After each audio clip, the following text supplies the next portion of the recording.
Honorable Minister.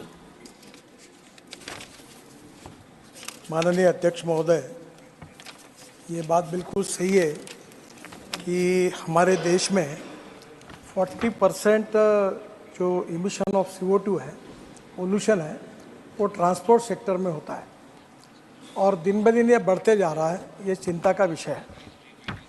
330 million metric tons of CO2 emission every year. It is a very dangerous problem. और इसमें से हमारे देश में 85% फ्यूल जो है वो फॉसिल फ्यूल है, जो इंपोर्ट होती है और जिसकी इंपोर्ट की कॉस्ट 16 लाख करोड़ है। तो इकोनॉमिक एंड पोल्यूशन दोनों हिसाब से ये बहुत गंभीर समस्या है। और ये जो पेट्रोल और डीजल, इसके कारण विशेष रूप से जो पोल्यूशन होता है, जिसकी बात आदरणीय सम्मानीय सदस्य ने रखी है, उसके लिए भारत सरकार ने काफ़ी प्रयास किए हैं और इसको प्रायोरिटी दी है। अध्यक्ष महोदय, इंडिया ये कार मैन्युफैक्चरिंग में, ऑटोमोबाइल मैन्युफैक्चरिंग में पहले 5वें नंबर पर था, पर आज हमारा नंबर 3रा हो गया। पहले नंबर पर अमेरिका है, दूसरे नंबर पर चाइना है, फिर हम हैं। हमने जापान को भी पीछे डाल दिया। पर एक बात ये भी है कि इसका ग्रोथ रेट बहुत बड़ा है। टोटल व्हीकल्स में 9.91% और कार और 4 व्हीलर्स में 20% है। और ये इंडस्ट्री सबसे ज़्यादा GST भारत सरकार और राज्य सरकार को दे रही है और 4.5 करोड़ जॉब्स यहाँ क्रिएट हुए हैं। पर इसके बावजूद जो सम्मान्य सदस्य ने जो बात रखी, उसके आधार पर भारत सरकार ने अल्टरनेटिव फ्यूल और बायोफ्यूल, ये दोनों को विशेष रूप से प्राधान्य दिया है। ये जो G20 हुआ, इसमें ग्लोबल बायोफ्यूल अलायंस ये भी ये हमने निश्चित किया और ये टारगेट तय किया है कि 2070 तक हम नेट जीरो इमिशन तक जाएंगे। और मुझे इस बात की खुशी है कि हमने अल्टरनेटिव फ्यूल पे अलग प्रकार के प्रयोग किए हैं। सर, मैं खुद इसका बाय हार्ट प्रचार करते रहता हूँ। मैं पार्लियामेंट में आता हूँ तो हाइड्रोजन की गाड़ी में आता हूँ। अभी मैं फ्लेक्स इंजन की गाड़ी में आता हूँ। दोनों भी गाड़ियाँ हैं। फ्लेक्स इंजन का मतलब ये है कि हमारे यहाँ जो चावल है, ब्रोकन राइस और परली बायोमास और शुगर केन जूस और मोलाइसेस, इसमें इथेनॉल बनता है। और 100% इथेनॉल पर ये इनोवा गाड़ी जो है टोयोटा की जो चलती है, अभी बाकी भी कंपनी इसके लिए लॉन्च कर रही है, जो 100% इथेनॉल पर चलेगी। इथेनॉल का रेट है 60 रुपये लीटर, पेट्रोल का रेट है 120 रुपये लीटर। फिर ये जो इथेनॉल की गाड़ी है 60% बिजली तैयार करती है, तो वो भी पोल्यूशन कम होता है। तो ये पहले फ्लेक्स इंजन को हमने फैसिलिटी प्रोत्साहन दिया। ऑटोमोबाइल मैन्युफैक्चर तो फ्लेक्स इंजन ला रहे हैं, पर बजाज, TVS और हीरो ने अपनी स्कूटर और मोटरसाइकिल भी लाई है।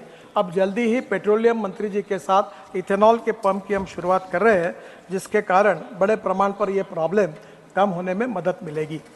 दूसरी महत्वपूर्ण बात है कि food grains, all type of excess food grain और एक्सेस शुगर, तो किसानों की स्थिति सुधर जाएगी। Diversification of agriculture towards energy and power sector. और इस साल ये जो गन्ना किसानों को जो भाव मिले हैं, इसका कारण इथेनॉल की इंडस्ट्री है और इथेनॉल को हम बढ़ावा दे रहे हैं। डीजल जनरेटर हमारे देश में 6 लाख है मोबाइल टावर, और उसके ऊपर जो डीजल जनरेटर्स है वो 8,000, साधारणतः 8,000 लीटर्स ऑफ डीजल, 8,000, ये जो 6 लाख मोबाइल टावर है, ये 250 करोड़, एक को 8,000 लीटर लगता है।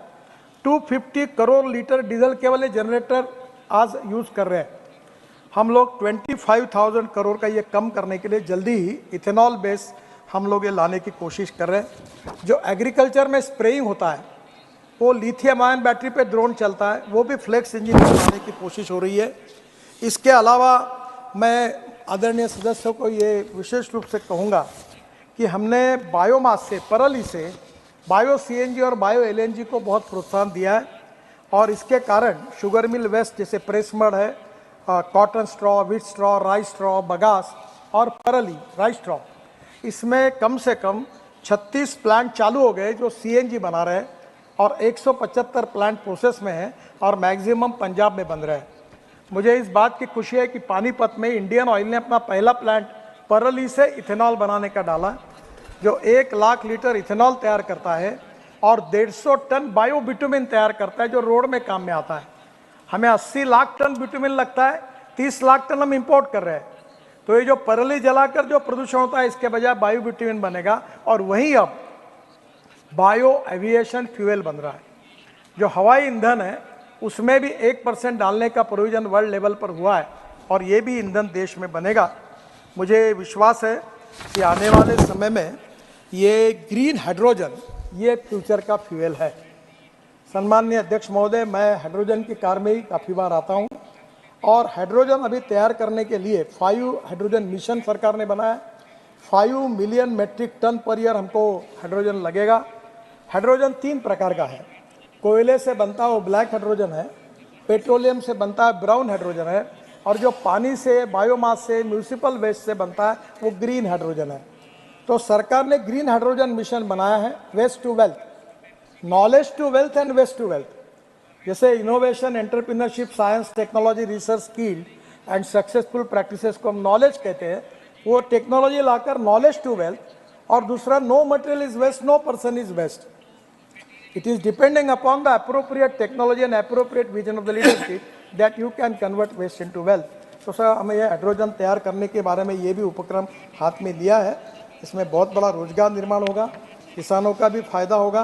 अभी इसका रेट 300 रुपये पर केजी है, क्योंकि इसके कॉस्ट इलेक्ट्रोलाइजर से बनता है, 50 यूनिट पावर लगती है। पर हमारे यहाँ विशेष रूप से हमारी बेंगलोर का इंडियन इंस्टीट्यूट ऑफ साइंस और यादव करके मुंबई में टेक्निकल केमिकल इंस्टीट्यूट के, उन्होंने बायोमास से ग्रीन हाइड्रोजन बनाया। और हमारा यह प्रयास है कि $1 के नीचे कम आएंगे। तो $1 के नीचे अगर कम आएंगे और एग्रीकल्चर बायोमास का उपयोग होगा तो किसान समृद्ध संपन्न होगा और हम ऊर्जा को आयात करने वाले नहीं, ऊर्जा को निर्यात करने वाला देश बने। यही हमारे प्रधानमंत्री जी के नेतृत्व में हमारी महत्वाकांक्षा है। और इसीलिए ये जो विशेष रूप से ये जो ग्लोबल अलायंस हुए G20 में, इसके लिए प्रयास कर रहे हैं। एक जो बात उन्होंने कही कंस्ट्रक्शन इक्विपमेंट की, वो भी बहुत पोल्यूशन करता है। 2 दिन पहले मैंने JCB, हाइड्रोजन पर चलने वाला JCB लॉन्च किया है और जल्दी ही अब कंस्ट्रक्शन ट्रक में, बसेस में हाइड्रोजन आएगा। इसमें इलेक्ट्रिक का तो अल्टरनेटिव फ्यूल में इलेक्ट्रिक पॉपुलर हो गया, electric scooter, electric car, electric buses अब कॉमन हो गई। और धीरे धीरे अल्टरनेटिव फ्यूल और बायो फ्यूल का उपयोग करके और वेस्ट से ये एनर्जी तैयार करके और किसानों का भी आर्थिक स्थिति सुधारे और प्रदूषण को कम करे, ऐसी कोशिश सरकार की ओर से हो रही है। सेकंड सप्लीमेंट्री श्री संत बलबीर सिंह। बहुत धन्यवाद मंत्री साहब। एक असी पूछना चाहते हैं कि सड़क किनारे townships, smart city, logistic park, उद्योग क्लस्टर बनाने की कोई योजना तैयार की गई है? जे हाँ तो इसके विरवे दिते जान। किहड़ियां सड़कां इन्हां प्रोजेक्टां अधीन आउंदियां ते राजवार उन्हां दे विरवे दिते जान। Thank you. माननीय मंत्री जी। सम्माननीय अध्यक्ष महोदय, टोटल देश में हम 35 multi modal logistic park MMLP बना रहे हैं। इसमें जोगीघोपा जो आसाम में, उसमें MMLP जो है वो मल्टी मॉडल है, यानी रोड भी है, हवाई जहाज एयरपोर्ट भी है, जलमार्ग भी है और उसके साथ रेलवे भी है। तो पंजाब में भी जो आदरणीय सदस्य जहाँ से आते हैं, नॉर्थ पंजाब में अमृतसर और जालंधर, गुरदासपुर, इसमें प्री फिजिबिलिटी स्टडी कंप्लीट हुई है जिसका हम विचार कर रहे हैं। साउथ पंजाब में लुधियाना, संगरूर और पटियाला, यहाँ लैंड के लिए हम स्टेट गवर्नमेंट से बात कर रहे हैं। बठिंडा पे भी हम लोग कर रहे हैं। और आपको पता होगा कि बठिंडा से हमने डायरेक्ट जामनगर रिफाइनरी के लिए करीब 28,000 करोड़ रुपए खर्चा करके एक बहुत बड़ा एक्सप्रेस हाईवे बनाया है।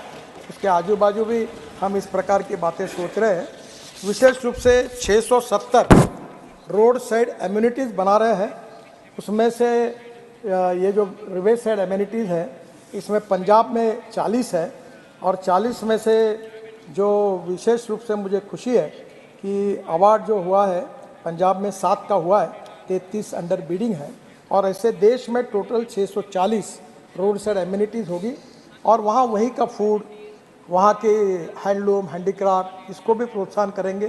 Petrol, diesel, gas, CNG, LNG, ethanol के पंप भी होंगे, इलेक्ट्रिक चार्जिंग भी होगा और वहीं के विशेष रूप से वहाँ लोग रुक सकते हैं, इसे एंटरटेनमेंट की भी व्यवस्था होगी और ये इस प्रकार की दोनों योजनाओं का क्रियान्वयन करने की कोशिश हो रही है।